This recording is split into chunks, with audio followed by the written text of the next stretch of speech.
Hello नमस्कार दोस्तों, मैं पीयूष जायसवाल स्वागत करता हूं आप लोगों का अपने इस चैनल पे। तो दोस्तों, इससे पिछली वाली वीडियो में मैंने आप लोगों को पास्ट कंटिन्यूअस टेंस के बारे में बताया था तथा उसके अफर्मेटिव सेंटेंस और निगेटिव सेंटेंस को भी बताया था। तो निगेटिव सेंटेंस के बाद हमारा आता है इंट्रोगेटिव सेंटेंस। तो आइए उसको समझ लेते हैं कि पास्ट कंटिन्यूअस टेंस का इंट्रोगेटिव सेंटेंस कैसे बनाते हैं। तो आइए देखते हैं कि पास्ट कंटिन्यूअस टेंस का इंट्रोगेटिव सेंटेंस कैसे बनाते हैं। तो शुरू करते हैं। इंट्रोगेटिव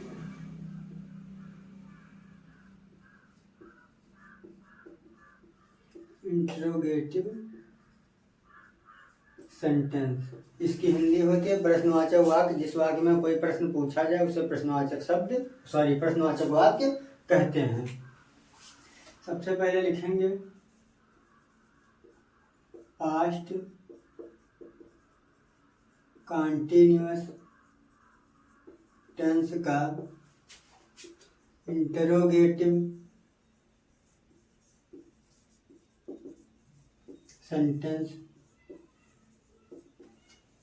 बनाते समय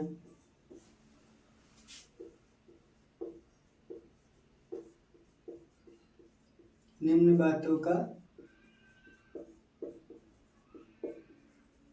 ध्यान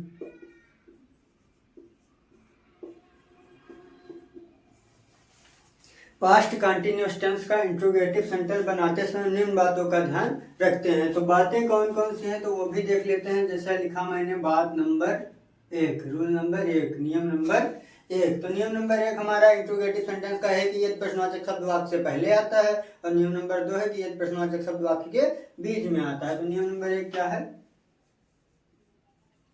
यदि प्रश्नवाचक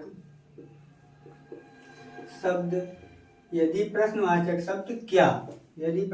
शब्द क्या क्या है? प्रश्नवाचक शब्द है। तो यदि प्रश्नवाचक शब्द क्या वाक्य से पहले आता है, तो यदि प्रश्नवाचक शब्द क्या जो है ये वाक्य से पहले आएगा तो उसकी अंग्रेजी नहीं लिखते हैं। तो उसकी अंग्रेजी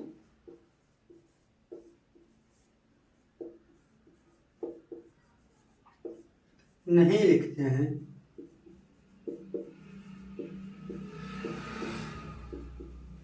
बल्कि उसके स्थान पर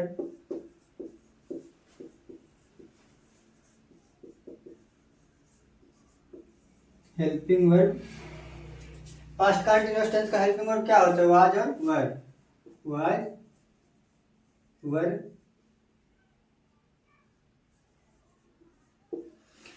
यदि प्रश्नवाचक शब्द वाक्य से पहले आएगा तो इसकी अंग्रेजी नहीं लिखते बल्कि इसके स्थान पर हेल्पिंग वर्ब वाज या वियर का प्रयोग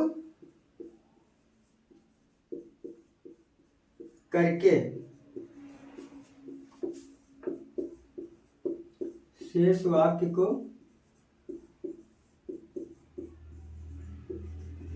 बनाते हैं। तो पहला नियम हमारा क्या कहता है कि यदि प्रश्नवाचक शब्द क्या वाक्य से पहले आता है तो इसकी अंग्रेजी नहीं लिखते हैं। अगर ये वाक्य से पहले आएगा तो इसकी अंग्रेजी नहीं लिखेंगे बल्कि इसके स्थान पर हेल्पिंग वर्ब वाज लिखेंगे या फिर बियर लिखेंगे। अगर एक वचन होगा तो वाज और बहुवचन होगा तो बियर। फार्मूला भी लिख लेते हैं इसका। फार्मूला, सबसे पहले हेल्पिंग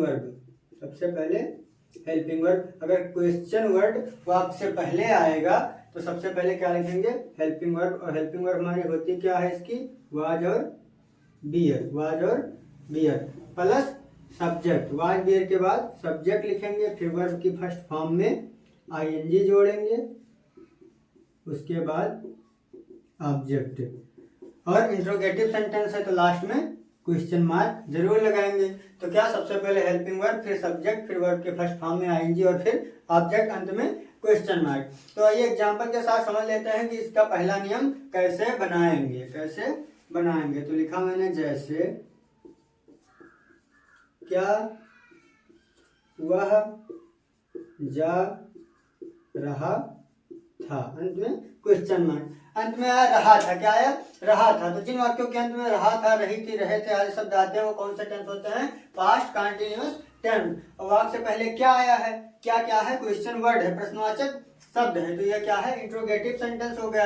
अब मैंने लिखा है कि यदि प्रश्नवाचक शब्द क्या वाक्य से पहले आता है तो इसकी अंग्रेजी नहीं लिखते हैं। तो क्या वाक्य से पहले आए तो इसकी अंग्रेजी नहीं लिखेंगे, बल्कि इसके स्थान पे हेल्पिंग वर्ब वाज या बियर का प्रयोग करेंगे। यही फार्मूले में भी लिखा कि सबसे पहले हेल्पिंग वर्ब। तो वह एक वचन है तो एक वचन के साथ क्या लिखेंगे? वाज। एक वचन के साथ क्या लगाएंगे? वाज लगाएंगे। फिर क्या लिखा? सब्जेक्ट। सब्जेक्ट हमारा वह है तो क्या होगा? ही। फिर वर्ब के फर्स्ट फॉर्म में आईएनजी। वर्ब क्या है इसमें? जाना। जाना वर्ब है तो जाना का होता है गो। अब ये पहली अवस्था है तो इसमें क्या जोड़ेंगे? आईएनजी। वाज ही गोइंग, क्या हुआ? जा रहा था। वाज ही गोइंग, क्या हुआ? जा रहा था। अंत में क्वेश्चन मार्क, ऑब्जेक्ट है नहीं तो वाज ही गोइंग, क्या हुआ? जा रहा था, हो गया। आइए अगला एग्जांपल देख लेते हैं बहुवचन का। बहुवचन का एग्जांपल हमारा है क्या? हम पत्र पढ़ रहे थे।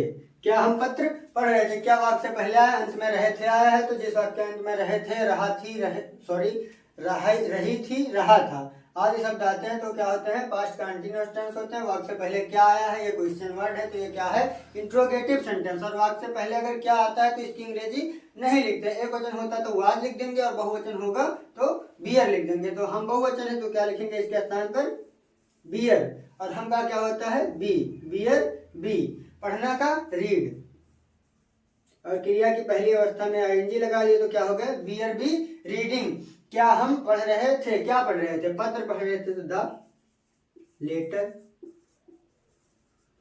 Beer we reading the letter, क्या हम पत्र पढ़ रहे थे। तो ये पास्ट कंटिन्यूअस टेंस के इंट्रोगेटिव सेंटेंस का पहला नियम था। आइए दूसरा नियम भी साथ ही साथ देख लेते हैं और यहीं पे पास्ट कंटिन्यूअस टेंस को समाप्त करते हैं। तो दूसरा नियम हमारा क्या है? अब पहला नियम है कि प्रश्नवाचक शब्द वाक्य से पहले आता है और दूसरा नियम हमारा होगा कि प्रश्नवाचक शब्द वाक्य के बीच में आता है। तो आइए देख लेते हैं वो भी।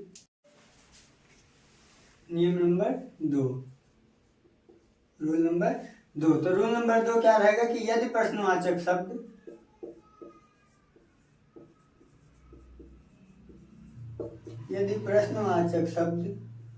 प्रश्नवाचक शब्द क्या, क्यों, कब, कहाँ, कैसे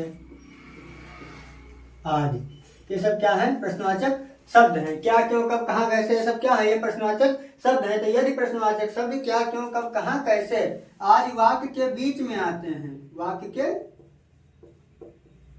बीच में आते हैं। अभी तक प्रश्नवाचक शब्द वाक्य से पहले आता था, अब कहाँ आएगा? रूल नंबर पहला हमारा कहता है कि प्रश्नवाचक शब्द वाक्य से पहले आएगा। रूल नंबर दूसरा हमारा कहता है कि प्रश्नवाचक शब्द वाक्य के बीच में आता है। तो यदि प्रश्नवाचक शब्द वाक्य के बीच में आते हैं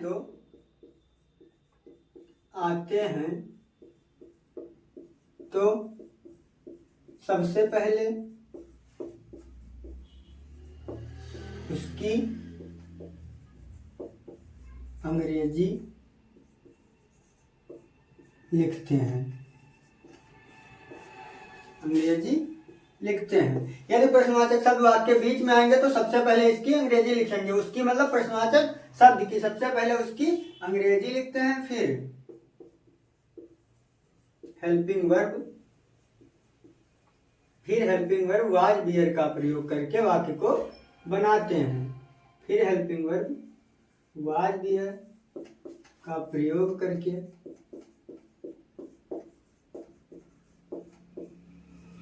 वाक्य को बनाते हैं और अंत में प्रश्नवाचक चिन्ह अवश्य लगाते हैं। तो ये प्रश्नवाचक शब्द प्रश्नवाचक वाक्य होगा तो प्रश्नवाचक चिन्ह लगेगा। तो पहला नियम हमारा कहता है कि प्रश्नवाचक शब्द अगर वाक्य से पहले आएगा तो उसकी अंग्रेजी नहीं लिखेंगे बल्कि उसके स्थान पर हेल्पिंग वर्ब लिखेंगे। और नियम नंबर दूसरा हमारा कहता है कि यदि प्रश्नवाचक शब्द वाक्य के बीच में आता है, अगर बीच में आएगा तो सबसे पहले प्रश्नवाचक शब्द की अंग्रेजी लिखेंगे, फिर उसके बाद जब प्रश्नवाचक शब्द की अंग्रेजी लिखने के बाद क्या लिखेंगे? Helping verb. अगर एक वचन होगा वाज, बहुवचन होगा तो बियर, फिर अन्य वाक्य को बनाएंगे। तो फार्मूला भी लिख लेते हैं हम। फार्मूला, फार्मूला मैंने लिखा। सबसे पहले क्या प्रश्नवाचक शब्द बीच में आएगा तो उसकी अंग्रेजी, तो सबसे पहले क्वेश्चन वर्ड, क्वेश्चन वर्ड, फिर उसके बाद हेल्पिंग वर्ब। हेल्पिंग वर्ब हमारा क्या है, वाज और were, was were past continuous tense का हेल्पिंग वर्ब है। फिर अन्य वाक्य को बनाते हैं, अन्य वाक्य मतलब जो बचा होगा, तो सबसे पहले सब्जेक्ट, फिर वर्ब के फर्स्ट फॉर्म में आईएनजी, ऑब्जेक्ट होगा तो ऑब्जेक्ट को लिखेंगे, ऑब्जेक्ट, उसके बाद प्रश्नवाचक वाक्य है तो क्वेश्चन मार्क जरूर लगाएंगे। सबसे पहले क्वेश्चन वर्ड लिखेंगे, फिर हेल्पिंग वर्ब, फिर सब्जेक्ट, फिर वर्ब के फर्स्ट फॉर्म में आएंगे, उसके बाद ऑब्जेक्ट और क्वेश्चन मार्क। एग्जांपल भी देख लेते हैं। एग्जांपल मैंने लिखा, वह खाना क्यों पका रही थी, वह खाना क्यों पका रही थी आया, अंत में क्या आया, रही थी। तो ये कौन सा टेंस है, पास्ट कंटिन्यूअस टेंस है। अब प्रश्नवाचक शब्द क्यों ये वाक्य के बीच में है, यही मैंने लिखा कि यदि क्या, क्यों, कब, कहाँ, कैसे वाक्य के बीच में आता है, तो क्यों कहाँ आया है, वाक्य के बीच में आया। तो सबसे पहले इसकी अंग्रेजी लिखते हैं, सबसे पहले उसकी अंग्रेजी लिखते हैं। और यहाँ फार्मूले में भी लिखा कि सबसे पहले क्वेश्चन वर्ड फिर हेल्पिंग वर्ड। तो क्वेश्चन वर्ड क्या है हमारा, क्यों, तो क्यों की अंग्रेजी क्या होगी, व्हाई। फिर क्या लिखा मैंने, फिर हेल्पिंग वर्ब वाज बियर का प्रयोग करते हैं। और फार्मूले में भी लिखा है कि क्वेश्चन वर्ड के बाद हेल्पिंग वर्ब, वह है एक वचन, तो एक वचन के साथ क्या लगेगा, वाज, एक वचन के साथ क्या लगेगा, वाज। अब वह खाना क्यों पका रही थी, लड़की है तो लड़की के लिए वह की अंग्रेजी क्या हो जाएगा, सी, व्हाई वाज सी। अब वर्ब की फर्स्ट फॉर्म में आईएनजी, वर्ब हमारा क्या है, पकाना, तो पकाना का होता है कुक, और इसमें लगेगा आईएनजी तो हो जाएगा कुकिंग, क्या हो जाएगा, cooking. Why was she cooking, वह क्यों पका रही थी, क्या क्यों पका रही थी, खाना, तो द फूड, ऑब्जेक्ट हमारा है फूड, अंत में क्वेश्चन मार्क, बस ये बन गया, why was she cooking the food. दूसरा एग्जांपल देख लेते हैं। दूसरा एग्जांपल मैंने लिखा,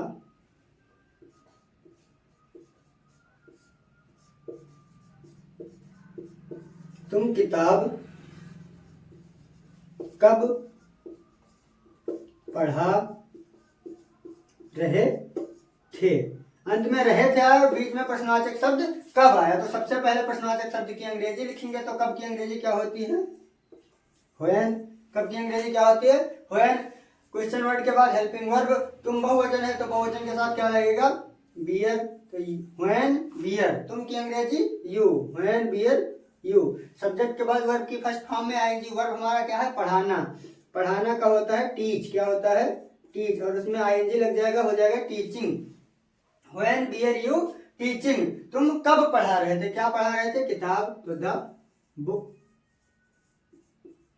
the book. When were you teaching the book, तुम किताब कब पढ़ा रहे थे। तो यही था हमारा पास्ट कंटिन्यूअस टेंस के इंट्रोगेटिव सेंटेंस का दूसरा नियम। तो आशा करता हूं दोस्तों आप लोगों को पास्ट कंटिन्यूअस टेंस का अफर्मेटिव, नेगेटिव और इंट्रोगेटिव सेंटेंस अच्छे से समझ में आया होगा। अगर वीडियो पसंद आई हो तो लाइक, कमेंट, सब्सक्राइब करना ना भूलें। फिर मिलते हैं अगली वीडियो में पास्ट परफेक्ट टेंस के साथ, तब तक के लिए धन्यवाद।